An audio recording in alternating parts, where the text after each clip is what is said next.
அஸ்ஸலாமு அலைக்கும் வரஹ்மத்துல்லாஹி வபரகாத்துஹு. நாளும் ஓர் அமுதமொழி. எமது வயது 10 இருக்கும்.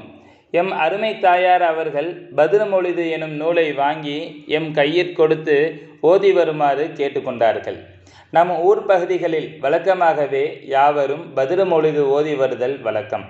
இதனால் அவர்கள் இறைவனின் அதிகமான பாதுகாப்பையும் வாழ்வில் செழிப்பையும் அடைந்தும் வருகின்றனர். அல்ஹம்துலில்லாஹ்.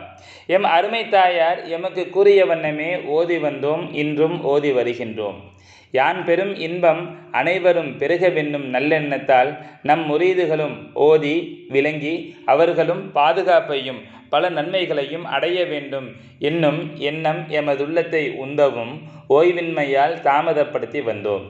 அப்போதோர் இரவு கனவில் மனிதர் ஒருவர் தோன்றி இவ்வருண்மிக்க நூலை எம் கரங்களில் தந்தார். அவர் இந்நூலை எமக்கு தந்தமை மொழிபெயர்க்கவே என்று எம் மனம் அக்கனவின் கண்ணேயே உணர்த்திற்று. இனிமேற் தாமதித்தல் நன்றன்று என்று அன்றே என்ற எழுத்தை தொடங்கினேன். இது உங்கள் கரங்களில் தாங்கியுள்ளது. சங்கைமிகு ஷேഖநாயகம் குதுபு ஜமான் ஷம்சுல் உஜூத் ஜமாலியா அசையீத் ஹலீல் அன் மௌலானா அல் ஹசனியுல் ஹுசைனியுல் ஹாஷிமி நாயகம் அவர்கள் மொழிபெயர்த்த பத்ர் மௌலித் எனும் கிதாபின் மூலமும் மொழிபெயர்ப்பும் எனும் தலைப்பின் கீழே